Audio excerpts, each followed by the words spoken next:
Assalamualaikum warahmatullahi wabarakatuh. Perkenalkan, nama saya Riki Mudinata, NIM saya 2301020054. Di sini saya akan membahas tentang materi bahan logam atau non-logam beserta dengan sifat-sifat yang dibawanya dan kegunaannya.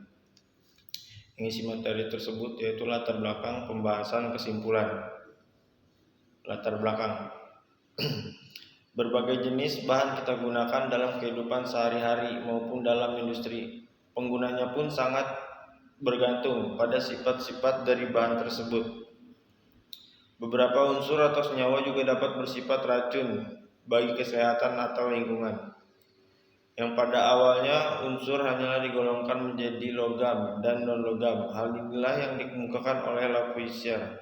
Hingga saat ini diketahui terdapat kurang lebih 118 unsur di dunia. Oleh karena itu penting bagi kita untuk mengetahui sifat-sifat dan cara pengolahan dari berbagai unsur dan senyawa, sehingga kita dapat menggunakannya secara optimal dan mengurangi dampak negatif dari penggunaan unsur logam dan non-logam tersebut. Pembahasannya: sumber penghasilan, sifat-sifat penggunaan, dan penguji terhadap material logam dan non-logam. Logam. Dalam kimia, sebuah logam bahasa Yunani yaitu metalon adalah sebuah unsur kimia yang siap membentuk ion kation. Logam adalah salah satu dari 3 kelompok unsur yang dibedakan oleh sifat ionisasi dan ikatan bersama dengan metaloid dan non-logam. Pengelompokan dikemukakan oleh Lavoisier namun masih sangat sederhana, sebab antara unsur-unsur logam sendiri masih terdapat banyak perbedaan. Dalam tabel periodik, garis diagonal yang membedakan unsur logam dari non-logam. Unsur dalam garis ini adalah metaloid, kadangkala disebut semilogam. Unsur-unsur yang termasuk metaloid adalah boron dengan satuan B, silikon Si, germanium Ge, arsen As, antimon Sb, tellurium Te, polonium Po. Logam sendiri terbagi menjadi beberapa kelompok, yaitu 1. Alkali, litium dengan satuan Li, natrium Na, potasium K, rubidium Rb, cesium Cs, francium Fr. Yang kedua, logam alkali tanah, berilium Be, magnesium Mg, kalsium Ca, strontium Sr, barium Ba, radium Ra. 3. Logam transisi, lantanida dan aktinida. 4. Logam lainnya, aluminium Ug, bismut Bi, gallium Ga, indium In, thallium Ti, ununtrium Uut, tin Sn, lead Pb, unun heksium unun pentium UUP. Non-logam. Non-logam adalah kelompok unsur kimia yang bersifat elektronegatif, yaitu lebih mudah menaruh elektron valensi dari atom lain daripada melepaskannya. Unsur-unsur yang termasuk dalam non-logam adalah 1. Halogen, fluorin dengan satuan F, klorin Ci, bromin Br, iodin I, astatin At, unun septium Uus. Yang kedua, gas mulia, helium H, neon Ne, argon Ar, kripton Kr, xenon Xe, radon Rn, ununtium UO. 3. Non-logam lainnya, hidrogen, karbon, nitrogen, fosfor, oksigen, sulfur, selenium.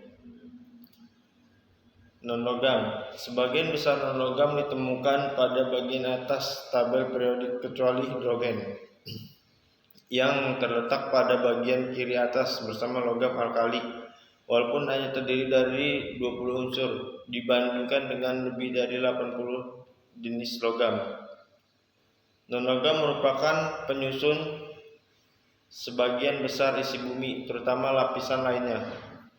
Pada tabel periodik, unsur-unsur di daerah perbatasan antara logam dan non-logam mempunyai sifat ganda. Misalnya unsur boron dan silikon merupakan unsur non-logam yang memiliki beberapa sifat logam yang disebut unsur metaloid. Sifat fisis logam.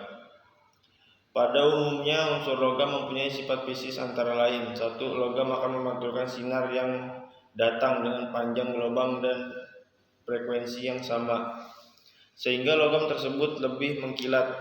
Contohnya emas atau perak, besi, dan seng. Logam dapat mengantarkan panas ketika dikenai sinar matahari, sehingga logam akan sangat panas terbakar. Energi panas diteruskan oleh elektron sebagai akibat dari penambahan energi kinetik.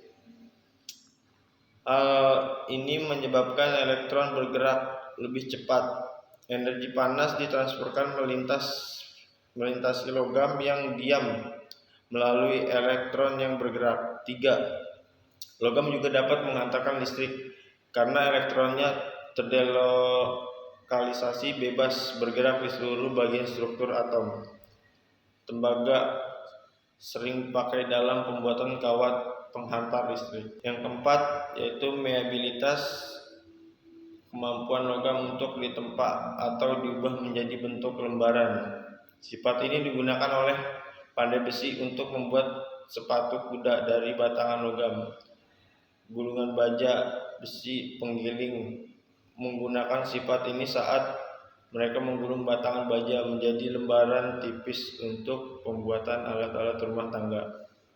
Hal ini karena kemampuan atom-atom logam untuk menggelimpang antara atom yang satu dengan atom yang lain menjadi posisi yang baru tanpa memutuskan ikatan logam.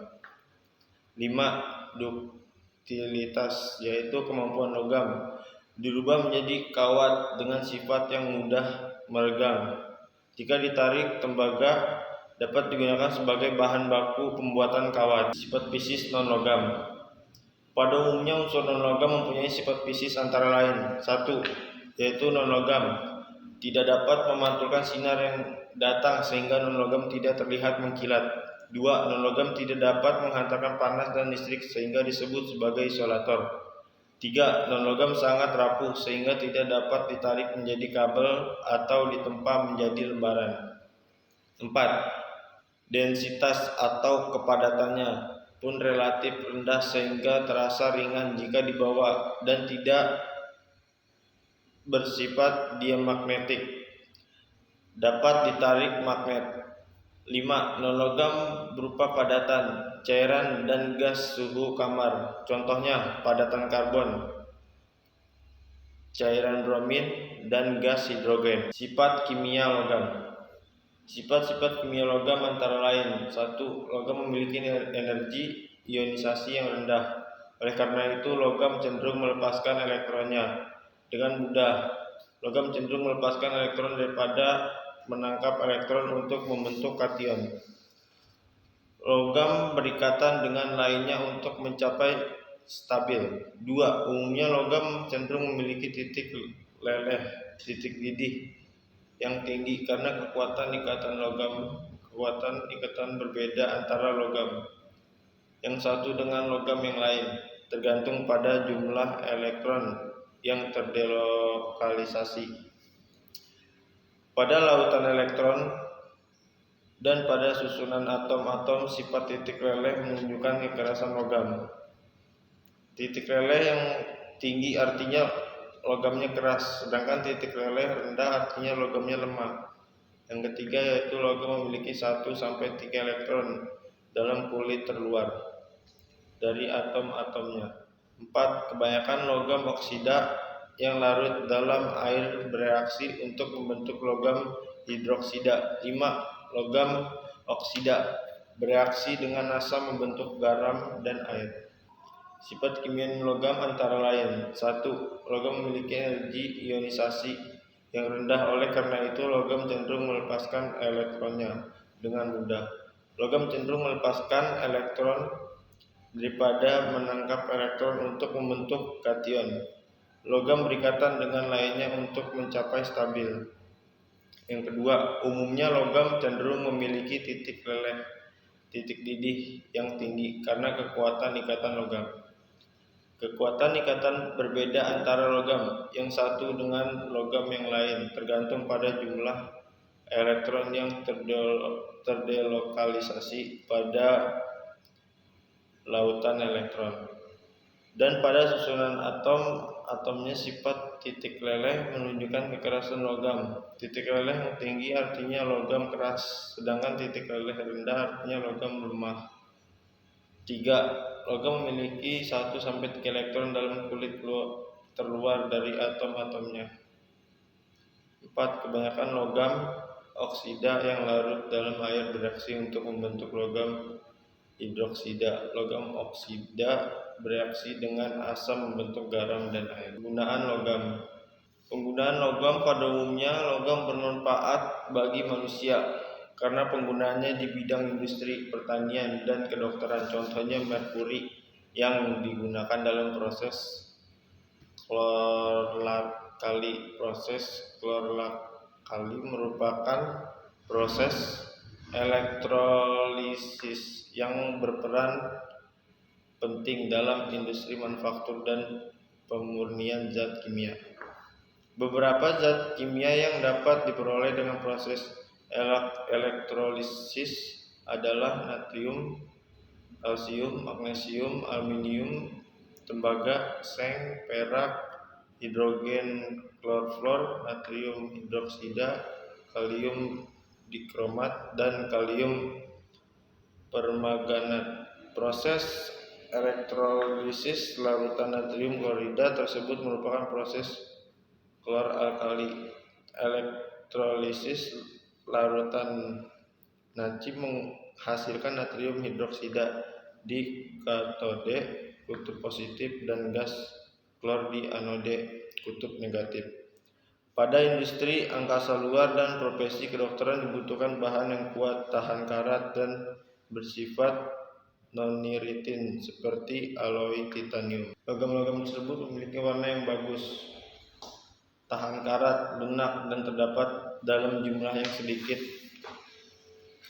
sehingga harganya mahal. Emas dan perak memiliki sifat penghantar listrik yang sangat baik sehingga banyak dipakai untuk melapisi konektor-konektor pada perangkat elektronik. Kemampuan logam untuk memegang apabila ditarik disebut duktilitas. Kemampuan logam meregang dan menghantarkan listrik.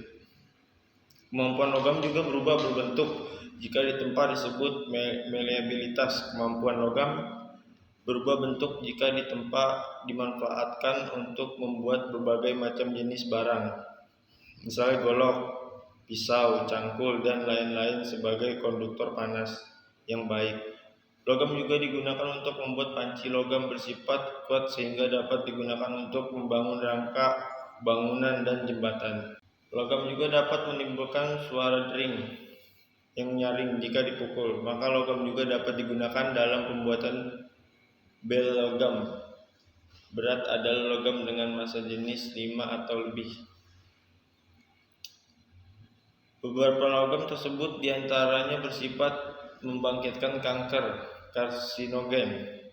Demikian pula dengan bahan pangan dengan kandungan logam berat tinggi dianggap tidak layak konsumsi. Kasus-kasus pencemaran lingkungan menyebabkan banyak bahan pangan mengandung logam berat berlebihan. Bahan non-logam. Belerang merupakan endapan gas. Belerang yang membantu terbentuknya belerang karena aktivitas vulkanisme belerang.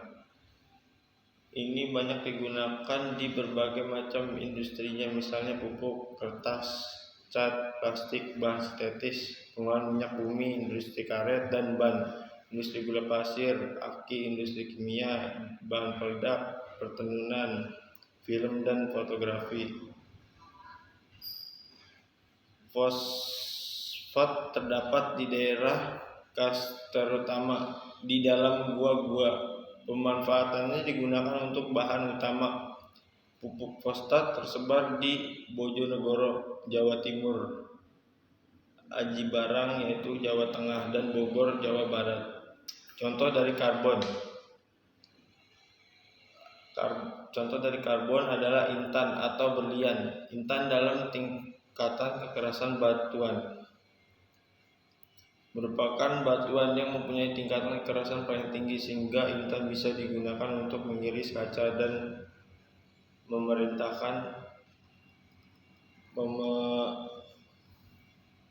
memerintahkan berasal dari endapan tumbuhan jenis pakis-pakis yang telah mengalami proses yang sangat panjang dan lama. Kesimpulannya, satu, sifat bisnis logam adalah mengkilat. Konduktor panas dan listrik meregang jika ditarik, mudah ditempa berupa padatan dalam suhu kamar.